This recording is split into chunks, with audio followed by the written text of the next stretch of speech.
My name is Patrick Hamilton, and I'm 29 years old. This happened in the spring of last year, and not a day has gone by that I don't think about it. It started as a harmless idea, a camping trip to Kaymore Trail in West Virginia, with my boyfriend Sam, my best friend Derek, and his girlfriend Tina. I wanted content for my YouTube channel, where I explore eerie, offbeat places. This trip would change my life. We rolled into Ville just after noon, our RV kicking up dust as we parked near the trailhead. Kaymore was a legend, an old mining town buried deep in the woods, abandoned for decades. The locals whispered about disappearances, ghost sightings, and curses, but I chalked it up to superstition. A good story, I thought, nothing more.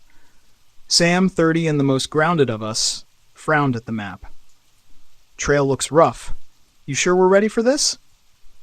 "Of course," I said, adjusting the strap on my camera bag. "It's a couple of miles in and we're only staying overnight. We'll be fine." Tina, 26, was already uneasy. "I don't know, Patrick.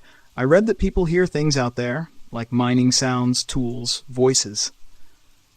"That's the point," I replied, brushing it off. Derek, 29, my partner in crime for every harebrained adventure, grinned. "We're here to find something creepy." He slung his bag over his shoulder and headed down the trail. The hike to the site was harder than I'd anticipated. The trail was steep, overgrown in places, and unmarked where landslides had swallowed parts of it. By the time we reached the remnants of Moore, the sun was low, and a cool mist was rolling in. We set up camp near the ruins of an old mining structure, just a skeleton of rusted metal and rotting wood. It didn't take long for things to go wrong. "Damn it," Sam cursed as he unpacked his tent. "The poles are bent. This thing's useless." "Use the tarp," I suggested, already fiddling with my camera. That's when I noticed the battery meter drained. I charged it before we left. "Mine's doing it too," Tina said, holding up her flickering flashlight. "Great," Derek muttered. "Ghosts hate LED lights, huh?" The first oddity came as we explored. Derek found an old miner's helmet lying on a collapsed beam. It was perfect for the video. I took out my phone to snap a picture, but by the time I turned back, the helmet was gone. "You moved it," I said. "I didn't touch it," Derek replied, his grin fading from his face. Later, as we sat by the fire, Tina froze. "Did you hear that?" "Hear what?" I asked. She pointed into the trees. "Tapping, like metal on stone." We listened. At first, nothing. Then, faint and rhythmic, a metallic clang echoed from the direction of the mine shaft. It sounded like pickaxes, steady and deliberate. "Probably the wind," I said, but Sam's expression told me he wasn't convinced. The tapping grew louder as the night deepened. Derek, ever the skeptic, stood up and called into the woods. "Hey, ghost miners, we brought beer." "Shut up, Derek," Tina hissed. Sam scanned the tree line with his flashlight. "It's not the wind," he said, his voice tight. "Something's out there." Shadows flickered between the trees, but whenever the light hit them, there was nothing, just the whisper of leaves in the breeze. Then the footsteps started, heavy, slow, deliberate, coming closer. We huddled by the fire. Tina clutched Derek's arm, and even he had gone pale. A figure emerged from the darkness, a man-shaped silhouette, blacker than the shadows around it, with hollow pits where its eyes should have been. "Back away," Sam whispered, gripping a branch from the fire as a makeshift weapon. The figure stopped just outside the firelight, its head cocked unnaturally to one side. It raised a hand, skeletal and clawed, and gestured toward the mine shaft. "Patrick," Tina whispered. "I think it wants us to go." "No way," Derek said. "We're staying right here." The figure stepped back into the darkness and disappeared, but the tapping continued, louder now, as though daring us to follow. Against better judgment, we ventured toward the mine.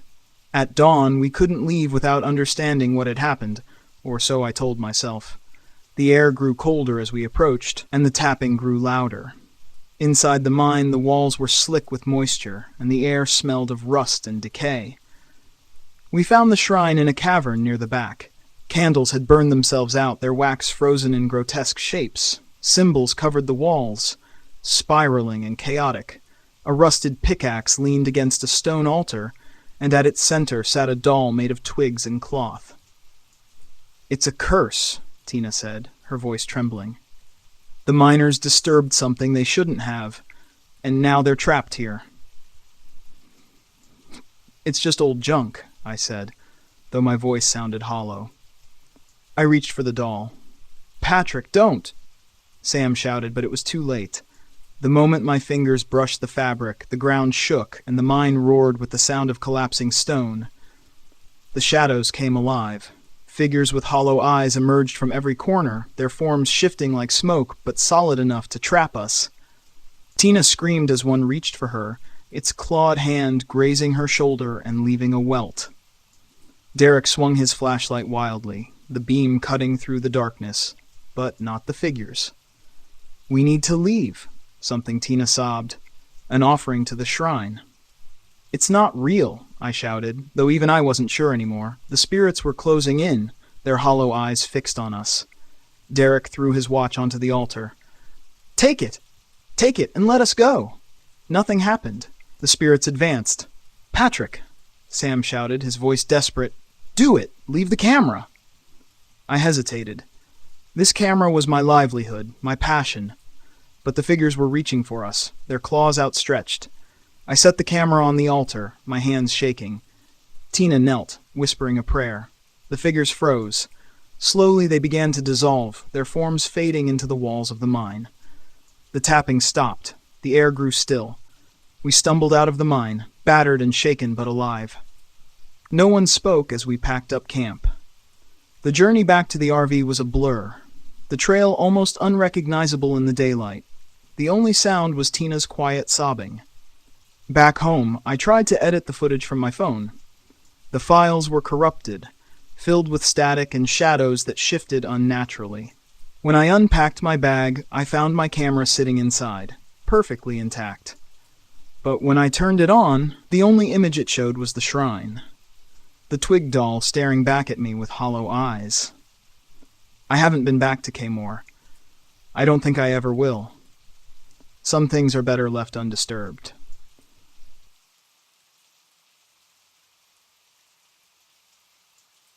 My name is Jacob Perez, and in the spring of 2005, I took my RV out to Idaho's remote Sawtooth National Forest.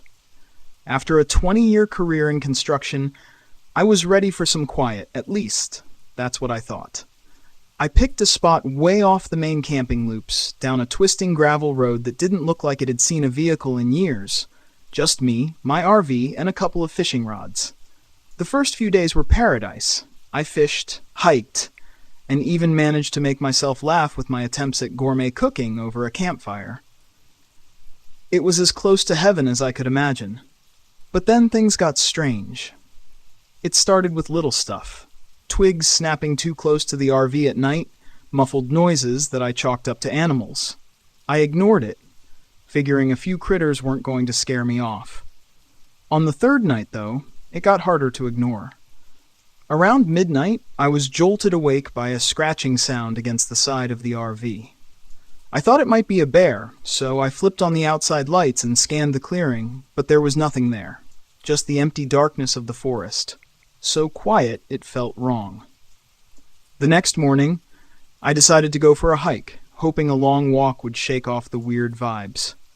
I packed a lunch, stuffed my water bottle in my backpack, and headed toward a small clearing I'd scouted out earlier. As I made my way through the thick pines, I stumbled upon something that stopped me cold, a pile of bones. They looked too big to be from a small animal, maybe even human, but they were picked clean. I had no intention of sticking around to investigate. I backtracked fast, my mind racing. Could be an animal graveyard, I told myself. Maybe a predator's leftovers. But the whole way back, I couldn't shake the feeling that I wasn't alone. Every crunch of leaves felt magnified. Every rustle in the bushes set me on edge. By the time I made it back to the RV, I was sweating, and not from the hike. That night, I double-locked the RV door and kept my flashlight within arm's reach.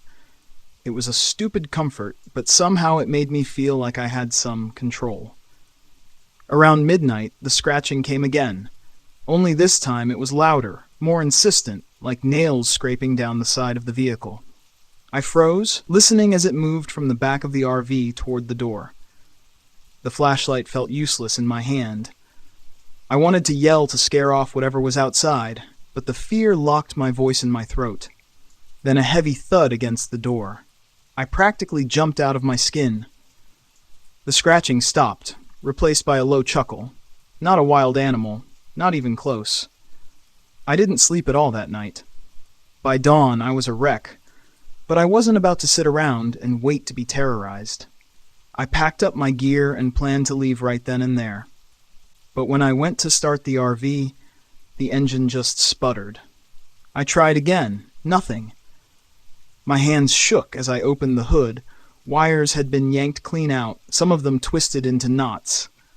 Whoever or whatever was messing with me was playing a sick game. There was no choice but to hike out.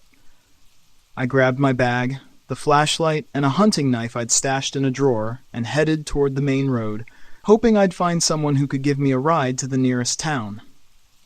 The hike felt endless, the silence around me oppressive.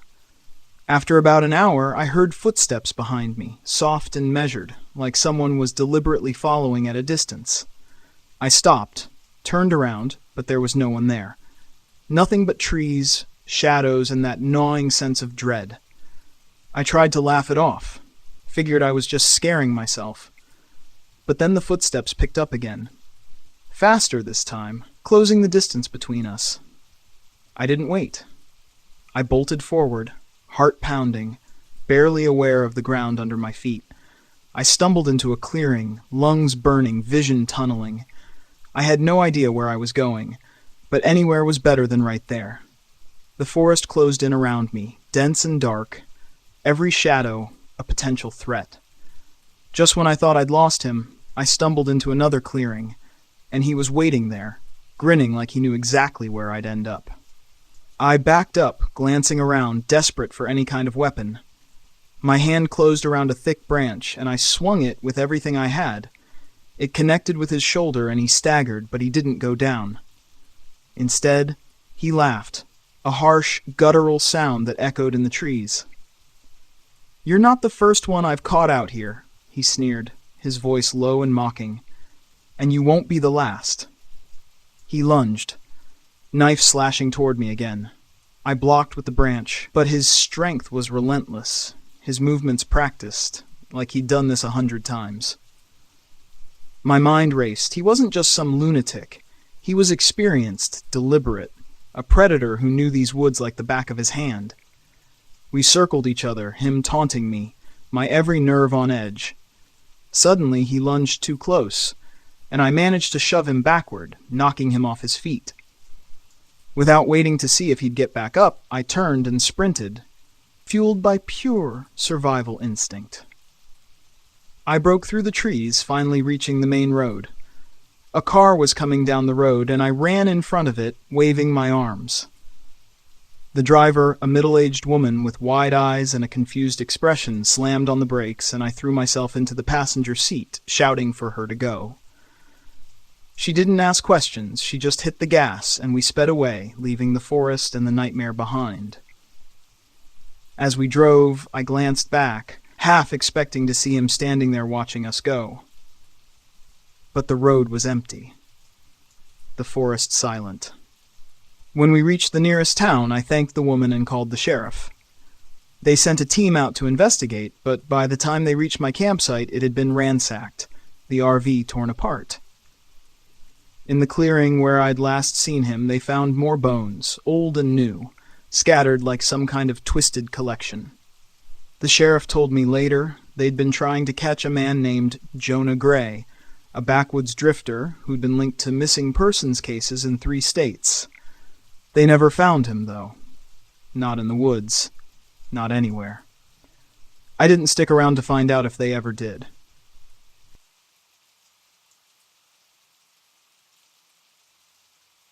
I came to Tar Hollow State Forest to find myself again after the accident. I'd lost my confidence, my edge. Guiding people through the wilderness had been my passion. But that day, when the storm came out of nowhere and I made the wrong call, it left me shaken. Now I felt like an imposter, a fraud who couldn't trust her own instincts. The forest was supposed to help me. Its quiet strength, its endless trails, its simplicity. I needed that. I parked my RV at a secluded site near Pine Lake, away from the few other campers who might still be around this late in the season. The forest was a cocoon of orange and gold, the leaves starting their slow march toward winter. It was beautiful, peaceful, until it wasn't. The first night started with the light. I was sitting by the fire, watching the flames dance and listening to the occasional rustle of the forest, when I noticed it. A faint glow deep in the trees, bobbing gently like a firefly. At first I thought it was someone with a flashlight. Another camper, maybe, or a park ranger making rounds. But the light didn't behave like it should. It moved too smoothly, weaving between the trees in slow, deliberate arcs. I stood, trying to get a better look. "Hello?" I called, my voice cutting through the stillness. The light paused for a moment. It hung there, hovering just beyond the firelight's reach, before slowly drifting farther into the forest. "Okay," I muttered to myself. Weird, but probably nothing. Still, I couldn't shake the unease that crept up my spine. I stoked the fire, locked the RV door, and crawled into bed. The next day, I tried to push the memory of the light away. I hiked along the Pine Run Trail, letting the rhythm of my steps and the crisp autumn air clear my head. That's when I met Jared. He was standing at the edge of the trail, staring out over the ravine below, tall, with a scruffy beard, and a pack that looked like it had seen better days. He greeted me with a casual nod. "Not many people out here this time of year," he said, his voice warm but edged with something I couldn't quite place. "Yeah," I replied. "It's nice, quiet." We fell into step together, and as we walked, he started talking about the forest, the trails, the wildlife, the history. It was clear he knew the place well. "Ever heard of the Lantern Man?" he asked suddenly, his tone shifting. "The what?" He gestured to the trees around us. "It's an old story. Supposedly there's a ghost that haunts these woods, a man carrying a lantern, searching for lost souls. People say he died out here a long time ago, and now he leads others to their deaths." I laughed, but it came out hollow. "That sounds like something out of a campfire story." Jared shrugged. "Maybe, but a lot of people have seen the light." He glanced at me. "If you do, don't follow it, no matter what." That night the light came back. I was in bed, half asleep, when I saw it through the window, a faint glow drifting between the trees. My heart started to pound. It was the same light as before, but this time it was closer. The whispers began a moment later, soft, faint, just on the edge of hearing. At first I thought it was the wind, but the longer I listened, the clearer they became. "Come," they murmured. I froze. How did they know my name? The light moved closer, the whispers growing louder. My head throbbed with their insistent pull, like they were burrowing into my skull. Before I knew what I was doing, I was out of bed, slipping on my boots and stepping out into the night. The forest was suffocating in its silence. The light hovered just ahead, its glow soft and steady. The whispers guided me, their words a jumbled mixture of pleas and commands. I followed the light down an overgrown path, my legs moving of their own accord. The air grew colder, heavier. The trees pressed in around me like they were alive. And then I saw it, a small cemetery, hidden deep in the woods, surrounded by a crumbling stone wall. The graves were old, their markers weathered and leaning. In the center of the cemetery hung a rusted lantern, its glass cracked, but its light still burning. "Hello?" I called, my voice trembling. There was no response, only the creak of the lantern swinging gently in the breeze. I took a step closer. "Don't!" a voice behind me warned. I spun around, my flashlight catching Jared's face. What are you doing here?" I stammered. "You need to leave," he said, his voice urgent. "Now?" "What's going on? What is this place?" Jared didn't answer. He grabbed my arm, pulling me away from the lantern. But before we could leave, the forest erupted with light. The Lantern Man appeared. He was tall and gaunt, his body shrouded in tattered fabric that seemed to shift and rise like smoke. His face was obscured, but his eyes burned with a pale, ghostly light. The whispers started again, louder now, filling my head with static. "Stay," the Lantern Man said, his voice a low, rumbling growl. I couldn't move. The light from his lantern wrapped around me like a tether, pulling me toward him. My legs felt like lead, and my mind clouded with fear and confusion. Jared shouted something, but I couldn't hear him over the roar of the whispers. The Lantern Man raised his hand, and the light grew brighter. Blinding. I don't know how I broke free. Maybe it was Jared pulling me away, or maybe it was something inside me, some primal survival instinct kicking in. All I know is that one moment I was frozen, and the next I was running. We tore through the forest, the Lantern Man's glow chasing us. The whispers clawed at my mind. My lungs burned, my legs screamed in protest, but I didn't stop. When we finally reached the RV, I threw myself inside, slamming the door shut behind me. Jared was gone. The forest was still. When I woke the next morning, the light, the whispers, the Lantern Man, they were gone. But the memory of them lingered, a weight I couldn't shake. I left Tar Hollow that day, vowing never to return. But sometimes late at night, when the world is quiet and the shadows grow long, I see a faint glow in the distance, and I wonder if the Lantern Man is still waiting for me.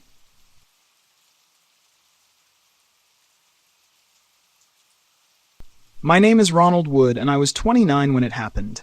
It was late October, crisp and cold, and I had planned the camping trip as a way to reconnect with my younger brother, Ethan, and shake off the stress of my job.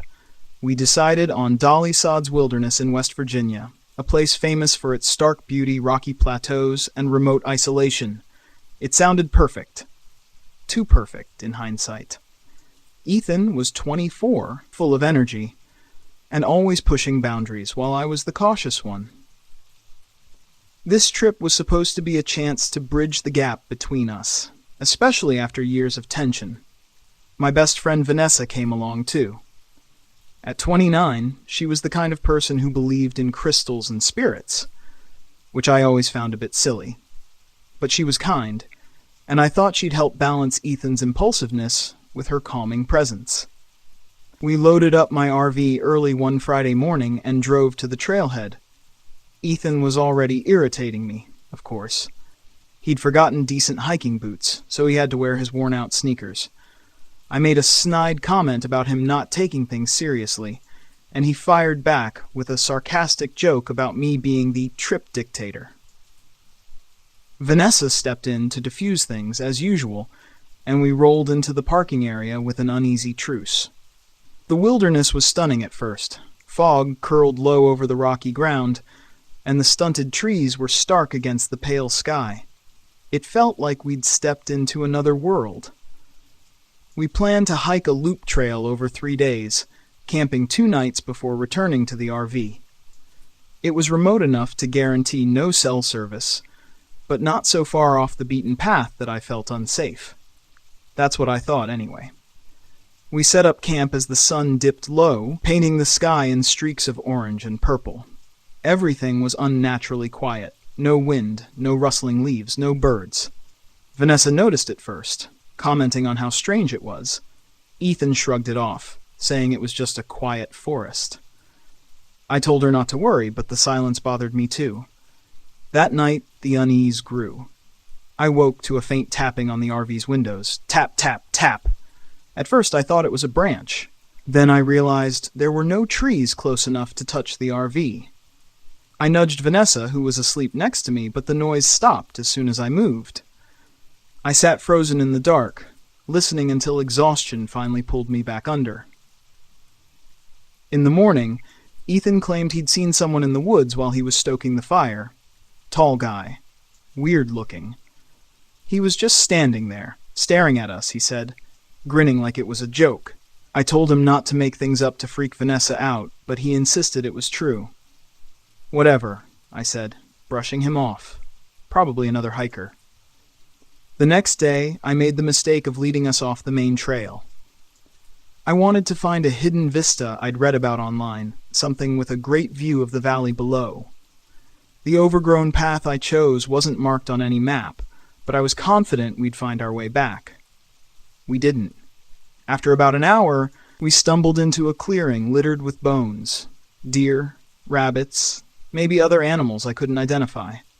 They were arranged in a spiral pattern, bleached white and perfectly placed like some twisted art installation. Ethan laughed nervously and joked about hillbilly voodoo, but Vanessa looked pale.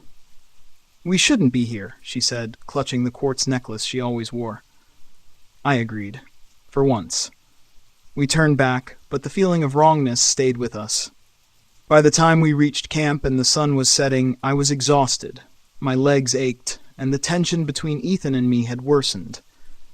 He'd spent the entire afternoon mocking my decision to leave the main trail, calling me Captain Compass, and pointing out how lost we'd been. We ate in silence, the fire crackling in the growing dark. Vanessa stayed quiet too, staring out into the woods. "There's something out there," she said finally, her voice barely above a whisper. "Something watching us." "Jesus, Vanessa," Ethan groaned. "Not this skinwalker crap again." She shot him a sharp look. "Don't say their name," she hissed. "Skinwalkers," Ethan said, grinning as he leaned closer to her. "Skinwalkers." I rolled my eyes and told them both to knock it off. But as the night wore on, I couldn't shake the feeling that Vanessa was right. The forest seemed alive with shadows shifting just beyond the firelight. I told myself it was my imagination, but then I heard it. My voice calling from the woods. "Ronald." It was faint but unmistakable. "Ronald, help me." My blood ran cold. I looked at Vanessa, who had gone rigid. "Did you hear that?" I whispered. She nodded. "It's not real," she said quickly. "Whatever you do, don't go out there." But Ethan, of course, didn't listen. "Relax," he said. "It's probably just an echo or something." He grabbed his flashlight and started toward the tree line. "Ethan, stop!" I shouted, but he was already moving. He didn't get far. As soon as he stepped past the first row of trees, a figure emerged from the shadows. It looked human at first, tall and gaunt, with long limbs and pale skin. But as the light hit its face, I realized it wasn't human at all. Its features were stretched and distorted, like a grotesque mask. Its eyes were hollow, empty pits. "Ethan," I whispered, but he was frozen, staring at the thing. The creature tilted its head, then opened its mouth. "Ronald," it said in a warped, guttural voice that mimicked mine perfectly. Ethan stumbled back, dropping his flashlight. The beam swung wildly, catching glimpses of claws and sharp, uneven teeth. The creature stepped forward, its joints bending unnaturally, and I grabbed Ethan, yanking him back toward the fire. We barricaded ourselves in the RV, locking the doors and pulling the curtains shut. The creature followed, circling the vehicle. Its clawed fingers scraped against the metal, slow and deliberate. It whispered our names, mimicking each of us in turn. Vanessa was shaking, clutching her necklace and muttering what sounded like a prayer. "It's a skinwalker," she said, her voice trembling. "It's trying to lure us out." "What do we do?" I asked, my heart pounding. "Salt," she said suddenly. "Do we have salt?" I scrambled through the cabinets until I found a shaker. Vanessa grabbed it and began sprinkling it around the doors and windows, chanting softly. The scratching stopped, but the whispers grew louder, more desperate. Ethan, pale and shaking, stared at the door. "It's not going to leave, is it?"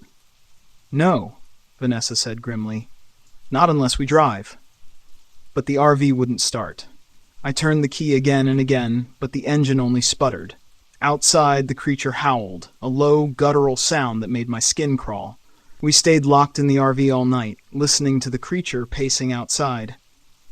At one point, it stopped whispering and began banging on the walls, hard enough to make the vehicle shake. Vanessa kept chanting, clutching her necklace like a lifeline. At dawn, the noises stopped. The forest was silent again, eerily so. When I tried the engine, it roared to life like nothing had happened. We didn't waste any time. I threw the RV into gear, and we sped down the dirt road, not looking back. As we reached the main road, I glanced in the rearview mirror. The creature was standing at the edge of the forest, watching us. Its hollow eyes seemed to follow us even as we drove away.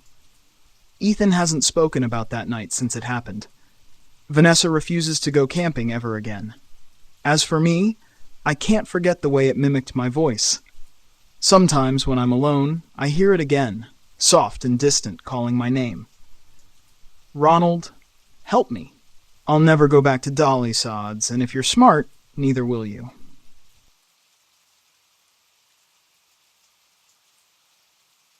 My name is Jacob Martin, and this happened back in 1999, out near the ragged coastline of Maine. I had this idea of finding some peace, so I borrowed my uncle's RV for the summer, thinking I'd get some fresh air, recharge from life. I figured I'd get in some solo time, a few fishing trips, some quiet nights. That's how I ended up at a park near Black Harbor, a little nowhere town that didn't even get cell reception back then. This wasn't a famous national park or even one of those scenic overlooks that people make pilgrimages to. It was just woods, rough and thick, fading into a rocky coastline that nobody seemed to care about. I was a few days into my quiet escape, living off canned beans on a half-empty propane stove that hissed with a little too much attitude for my taste. The most exciting part of my day was waiting for the rain to pass so I could take out my fishing rod. I didn't expect much more than sea salt air and seagulls. It was halfway through my fourth day, sometime in the late afternoon, that I heard what I figured must be kids from the local town messing around. The voices were faint, echoing through the woods in some distant way that made it hard to place them. I thought about walking down to see what was going on, maybe throwing a rock or two to scare them off if they got too close, but I didn't think much of it. By evening, though, something had shifted. I heard footsteps, not the quick, careless crunch of sneakers, but deliberate, slow steps. I was in the RV, scratching down a grocery list of things I'd need on my next trip back to town when I caught the sound. It was steady, creeping up around the corner of the RV.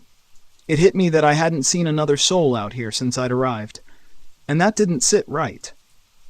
I mean, who comes out to this kind of place, aside from someone with a taste for quiet or trouble? I kept still, waiting for the person to pass or show themselves, but there was only the slow, shuffling drag of footsteps. I tried to listen for the sound of multiple feet or voices, but it was dead silent, except for that single shuffle. Against my better judgment, I opened the RV door and stepped outside. Nothing. Just trees swaying in the evening light.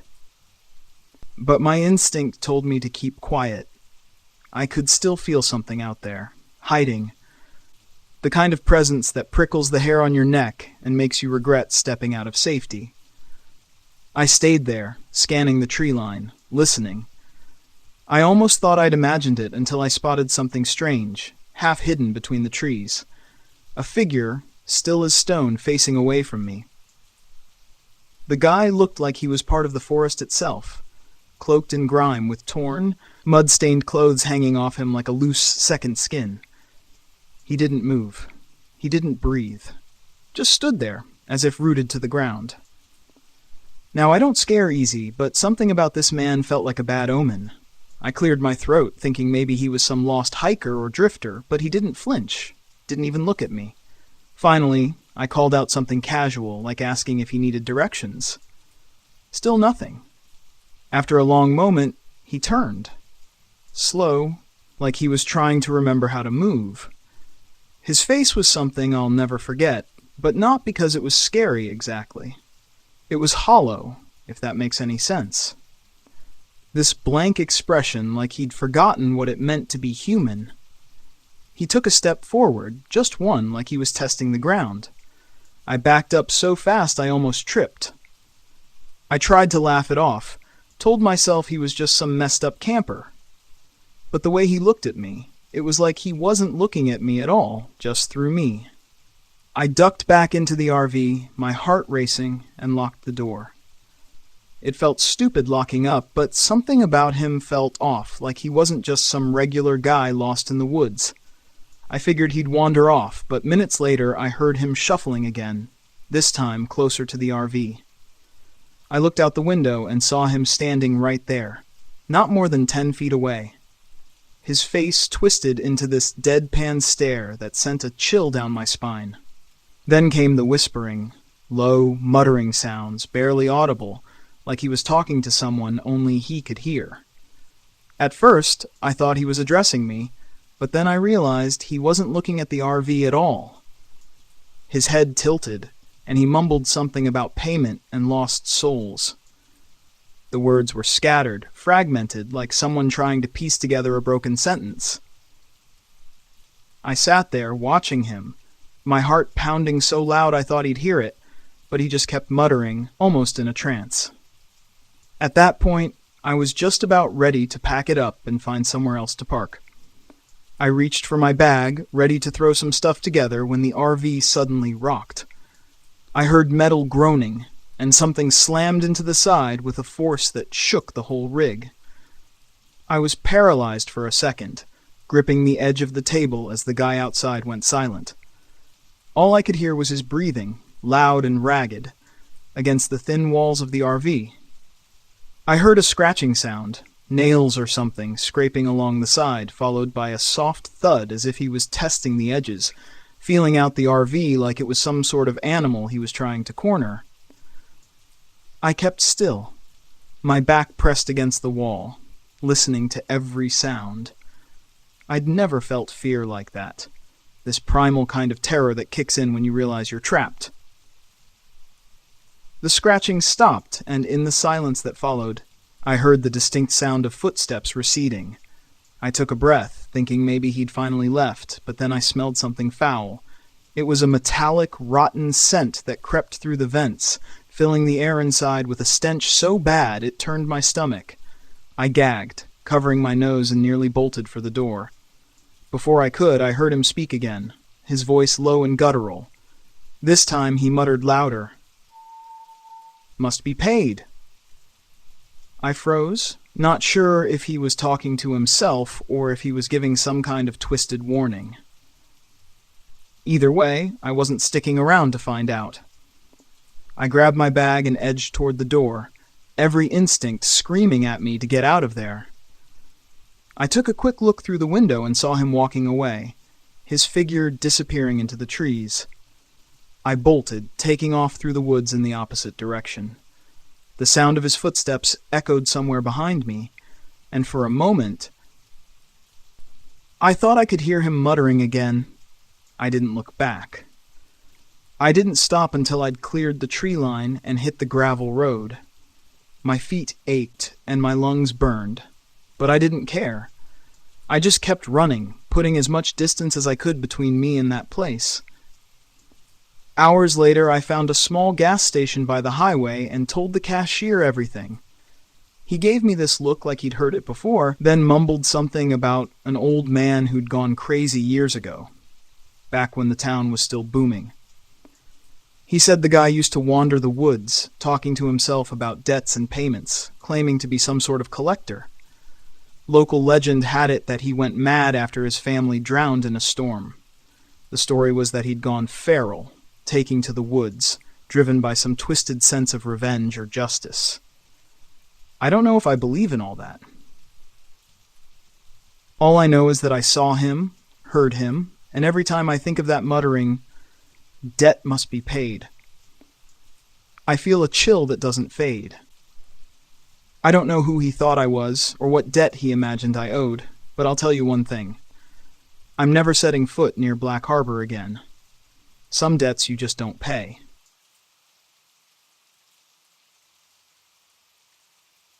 When I left the city, I was desperate for peace, after a messy divorce and years spent staring at screens.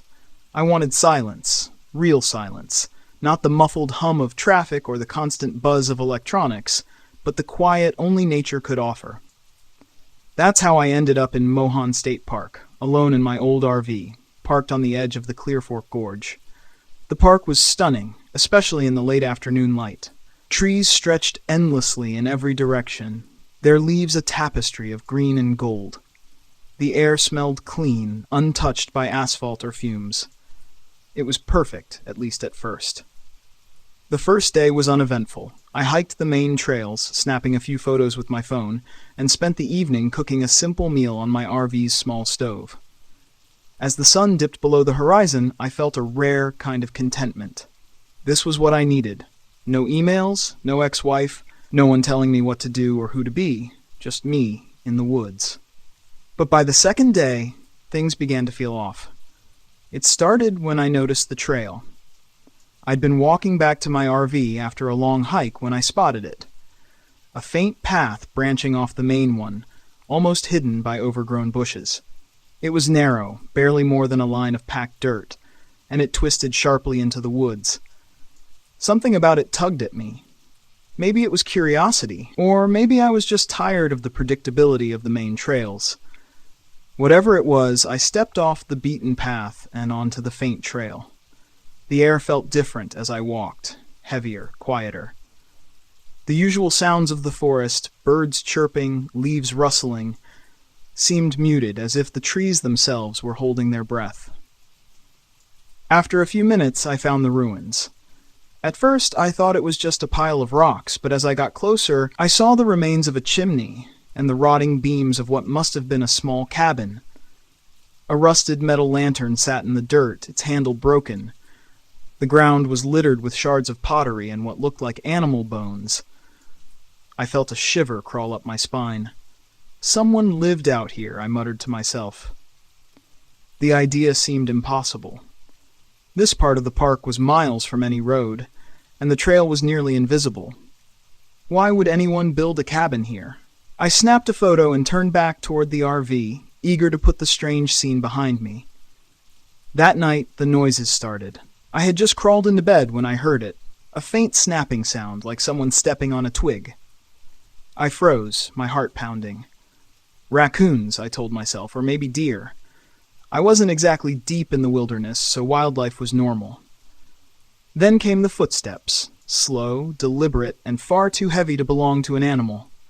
They circled the RV, crunching the dry leaves and stopping occasionally, as if whoever or whatever was out there was listening. I grabbed my flashlight and swung open the door, shining the beam into the trees. "Hello?" I called, trying to sound more confident than I felt. "Is someone out there?" The forest stared back at me, silent and empty. After a few minutes, I retreated inside, locking the door and double-checking the windows. Eventually, the footsteps faded, and I convinced myself it was just a hiker passing through, nothing to worry about.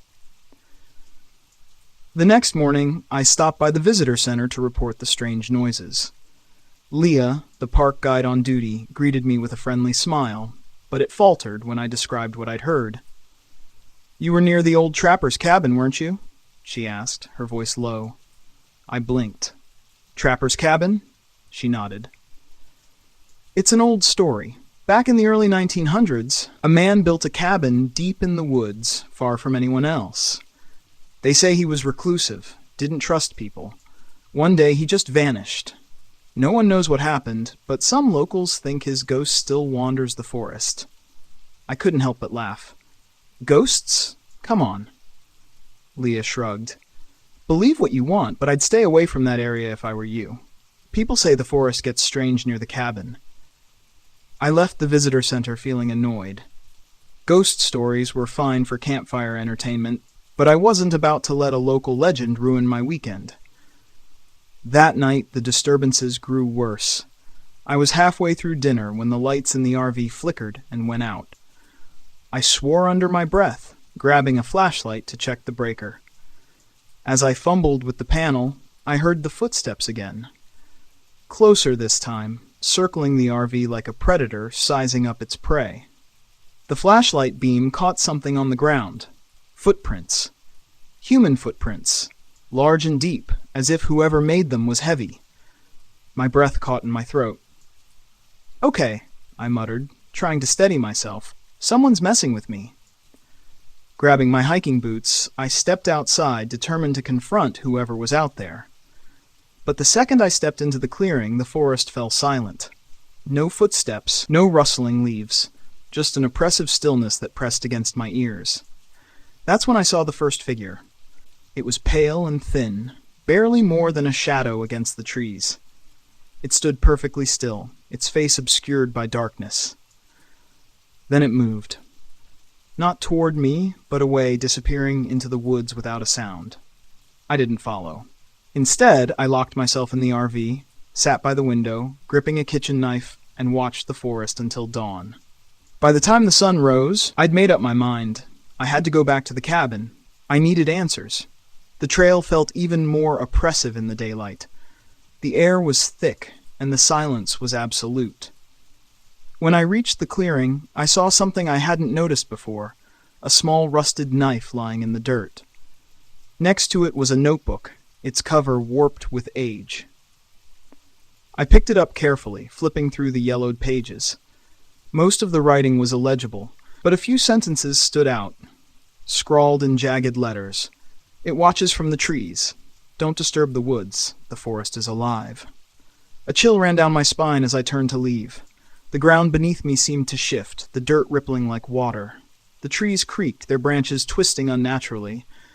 And then I felt it. A presence, something unseen, massive and ancient, watching me from every direction. I ran. The RV was my only sanctuary, but even there, I wasn't safe. The lights flickered, the floor trembled, and the air grew thick with the stench of damp earth. Through the window, I saw the pale figure again, joined by others, shadows slipping between the trees, their eyes glowing faintly in the dim light. The ground beneath the RV began to groan, roots writhing like snakes. I turned the key in the ignition, praying the engine would start. It roared to life, and I slammed my foot on the gas. As the RV lurched forward, the figures began to move, their blank faces turning toward me. The roots clawed at the tires, but the momentum was enough to break free. I didn't stop until I was miles away, the forest shrinking in my rearview mirror. I never went back to Mohan State Park. Whatever was in those woods, it didn't want me there, and I was more than happy to stay away. But sometimes, late at night, I dream of the forest. I hear footsteps outside my window, and I swear I can feel its eyes on me. The forest doesn't forget, and neither do I.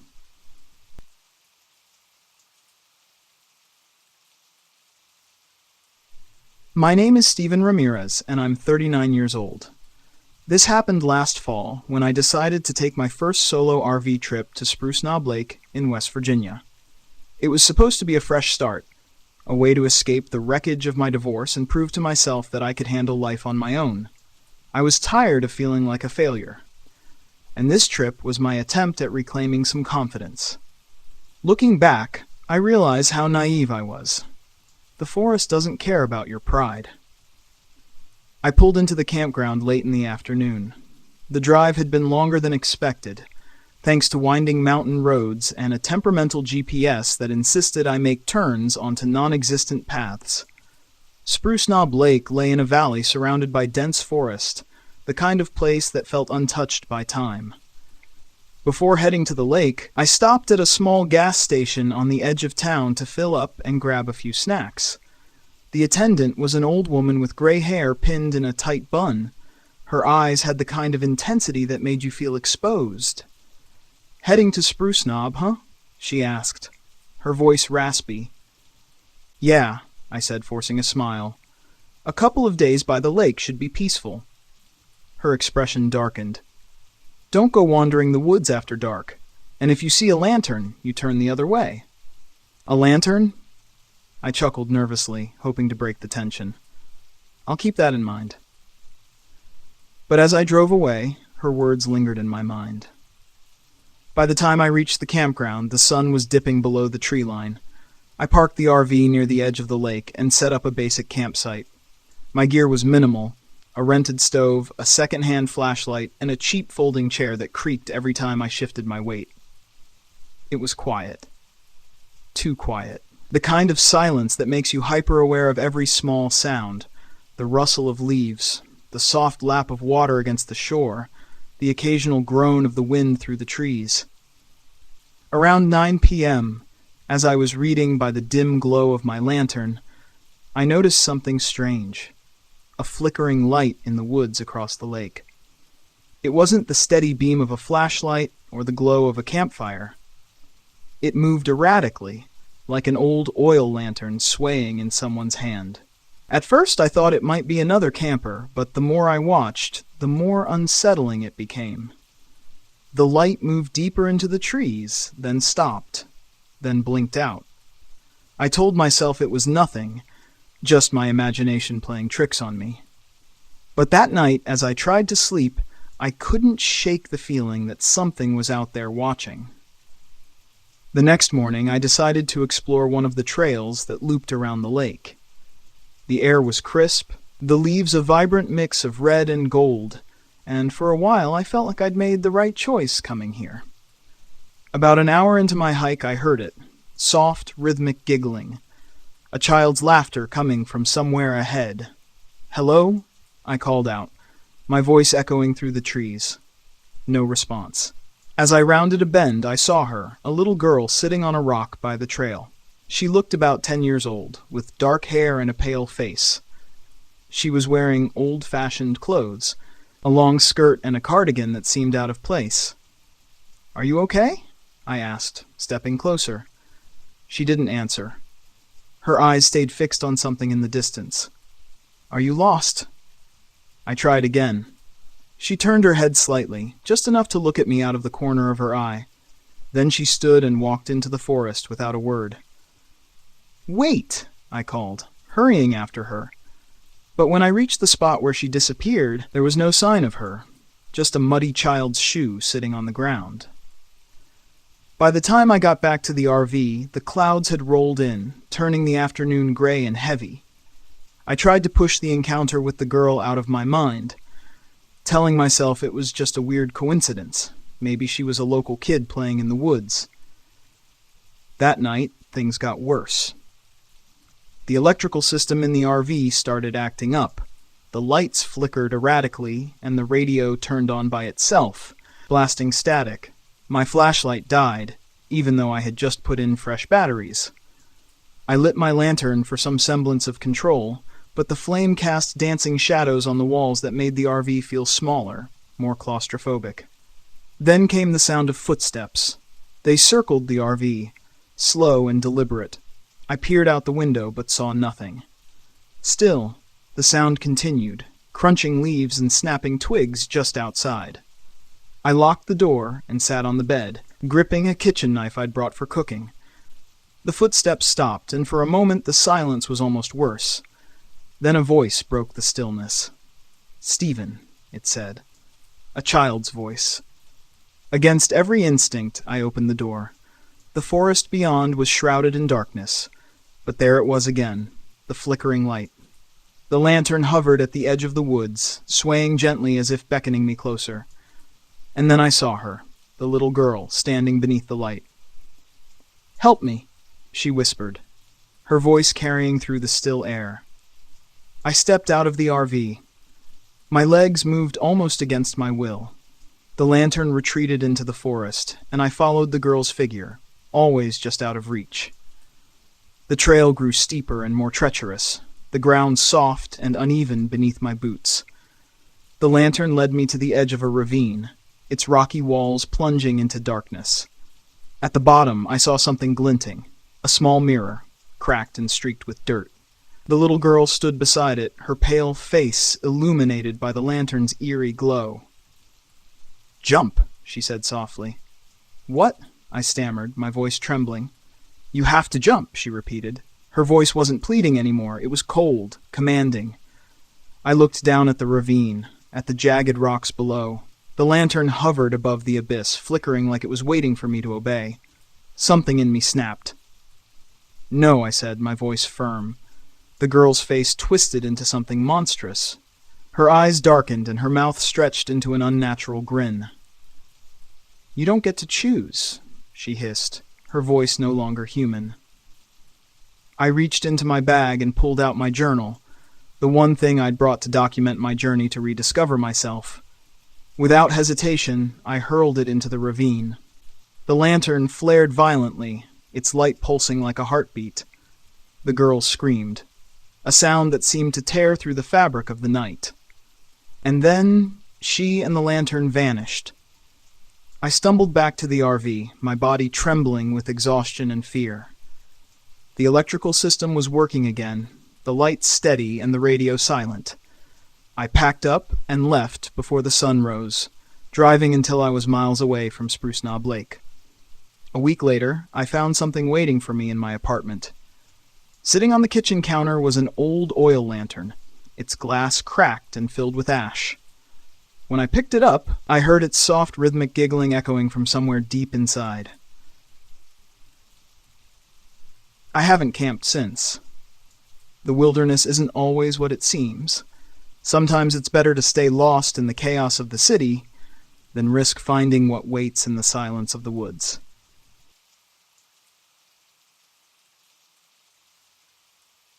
My name is Brandon Stevens, and this happened to me back in 2005 while camping in Mount Rainier National Park. I'd borrowed my cousin's RV for the first time.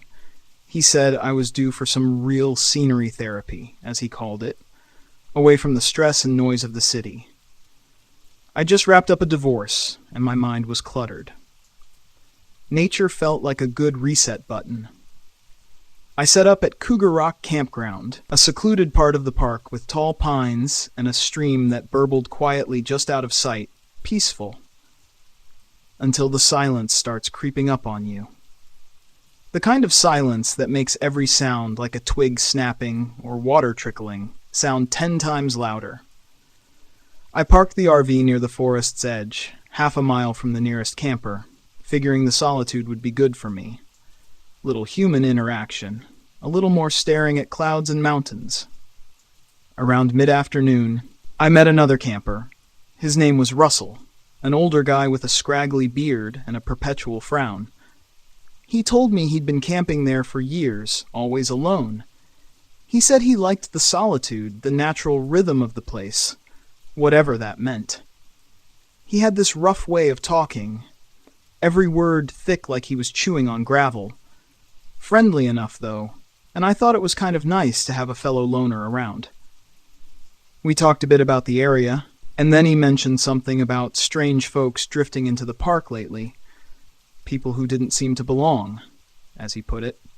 I shrugged it off, but I did notice that Russell's campsite was a mess, with empty cans and old camping gear scattered around like he'd set up for the long haul. I got this off feeling like he wasn't there just for the peace and quiet, but I brushed it off. Guy was a stranger in the woods, no more, no less. By sundown, I was back at my RV, thinking a quick dinner of instant noodles would do just fine. I cranked up the little camping stove, ate in silence, then decided to go for a short walk by the water, flashlight in hand. The stream was a faint line of silver under the moonlight, but everything else had fallen into darkness. I'd taken just a few steps when I saw someone else on the trail. Not Russell. This guy was tall, with wild hair, clothes that were patched and frayed, and a scar that ran from his left cheek down to his neck. I gave him a nod, the casual, keep your distance nod people give in the wilderness. He didn't respond, just stared back, his eyes lingering a bit too long. I kept walking, but I could feel his gaze following me. It was like the guy was sizing me up. Back at my RV, I locked the door and made sure the windows were secure. I just settled in to get some sleep when I heard footsteps. Light ones at first, like someone trying not to be heard. I thought maybe it was Russell. Maybe he'd had a bit too much of whatever he was drinking by the fire earlier. So I ignored it. But then the footsteps grew louder, then stopped right by the side of the RV. A minute later, there was a light knock on the door. I froze, listening, my mind racing through who it could be. No one else was around, not this late. I ignored it, hoping whoever it was would take the hint. But then came another knock, louder this time. I crept up to the small window by the door and peered out, just enough to catch a glimpse. It was the scarred man from earlier. He was standing there, his head tilted, a sick smile stretching his mouth like he'd found exactly what he was looking for. I forced myself to breathe slowly to keep calm. I hadn't brought a gun, something I was seriously regretting at this point, but the guy hadn't seen me yet. Maybe he'd just leave if I stayed quiet. Then, in a voice just loud enough to cut through the walls, he said, "Hey, Brandon, I know you're in there." The blood drained from my face. How the hell did he know my name? I didn't remember mentioning it to anyone except Russell, and even then, it was in passing. My mind scrambled through every option: stay silent, open the door and try to talk him down, or grab something heavy and defend myself. I reached for a frying pan, the heaviest thing within arm's reach. Not exactly a weapon, but better than nothing. I crept toward the door, thinking maybe I could give him a hard enough swing to make him rethink his plans. But just as I was about to take a breath and steady myself, the guy pounded on the door with enough force to shake the whole RV. "Brandon, open up. I'm not leaving until we talk," he said, his tone calm, like he was asking for a cup of sugar instead of trying to break into my camper. Then I heard it, a scraping sound like metal against metal. I looked down and saw a thin blade, maybe a pocket knife, slowly working its way through the RV door lock. A wave of panic surged through me, and I did the only thing I could think of. I pushed against the door as hard as I could, holding it in place with my weight. The blade slipped, and I heard him curse under his breath. For a second, I thought maybe I'd scared him off. But then the guy's face appeared in the window, eyeing me with a mix of annoyance and amusement. "You don't make this easy, do you?" he muttered. I must have looked terrified, because he laughed, low and hollow. He tapped the window, pointing at me like I was a bug in a jar. That's when I caught the movement behind him, a dark figure moving out of the tree line, slowly, deliberately. Russell. He must have heard the noise and come over to check things out. Russell didn't say a word. He just stood there, watching. For a second, I thought he was going to help me, that he'd scare this guy off. But he didn't. He just watched, his face expressionless as the guy kept trying to force his way in. I pounded on the window, yelling for him to help, to do something. But he stood there unmoved. And then I realized it. Russell was in on it. Suddenly, I was a trapped animal. The frying pan felt absurd in my hands, 2 against 1, and I was stuck inside a fiberglass cage. There was no way I'd make it if they got in. My only shot was to run. I dropped the pan, shoved open the emergency hatch in the roof, and scrambled up. The cold air bit against my face. I heard them both cursing below as I climbed, stumbling over myself in the darkness. I was barefoot, the sharp gravel digging into my feet as I ran for the tree line, heart hammering like a drum. The RV was small, but in that moment it felt like an ocean between me and those 2 maniacs. I didn't stop to look back. I just kept running. Eventually, I reached the ranger station. My feet bloody, my body trembling from exhaustion and adrenaline. They found Russell and his friend later that night, hiding out near the campsite with a whole stash of stolen camping gear and weapons. Turns out they'd been robbing campers for months, using the park's seclusion to get away with it. In the end, Russell claimed he'd just been there by coincidence when the scarred guy attacked me. But the scarred man wasn't so lucky. After a short scuffle with the cops, he was arrested with enough evidence of his outdoor exploits to keep him locked up for life. It turned out he had a habit finding interesting campers to mess with, using the solitude of the park as his own twisted playground. That's what went down that night at Mount Rainier, and I still don't know what Russell's deal was, whether he was in on it from the start, or just a bystander too afraid to stand up. But one thing's for sure, I'll never be borrowing an RV for scenery therapy again.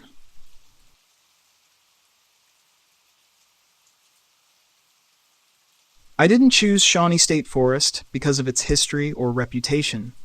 In fact, I knew nothing about it when I arrived. It was just a green blob on the map, far from cities, noise, and people, exactly what I needed after 40 years of working as a nurse. Most of that time was spent caring for others, and now I wanted to care for myself. The RV was my little rebellion, my escape pod. It wasn't much. An old model with a sagging mattress and a stove that only worked half the time. But it was freedom on wheels. That's how I ended up parked on a secluded patch of dirt in the shadow of Shawnee's towering oaks. The first 2 days were blissfully uneventful. I spent my time hiking, sketching birds, and letting the sounds of the forest wash over me. Every now and then I'd pass another hiker or see a ranger's truck rumble down the trail. But for the most part, I was alone. On the third day, while exploring a new trail, I noticed an overgrown path branching off into the woods.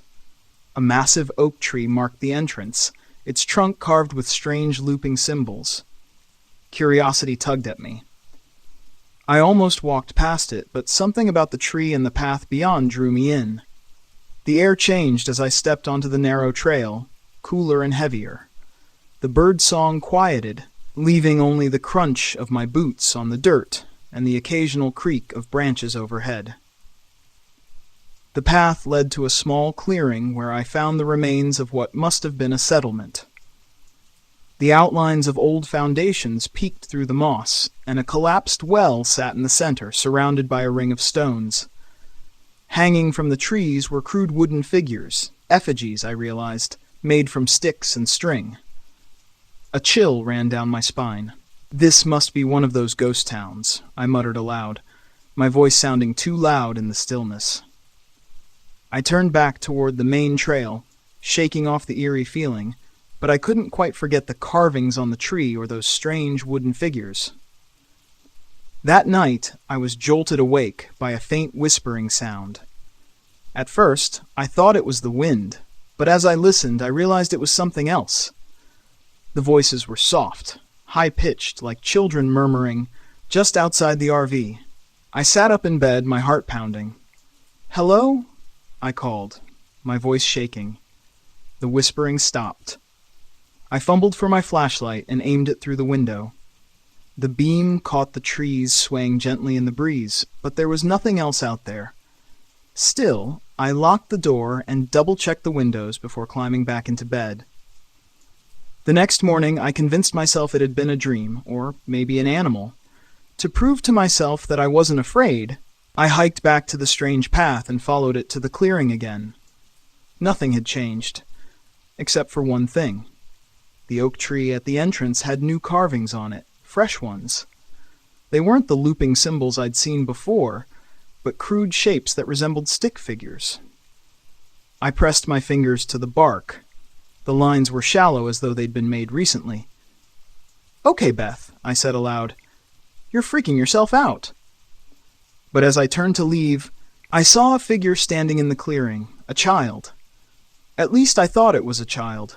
It was pale and small, with dark eyes that seemed too large for its face. "Hey," I called. "Are you okay? Are you lost?" The figure didn't respond. It just stood there, staring at me. I took a cautious step forward, and it darted into the trees, moving so quickly that I couldn't see where it went. I chased after it, calling out, but within seconds I'd lost the trail. I was alone again. That night, the whispers returned. They were louder this time, coming from every direction.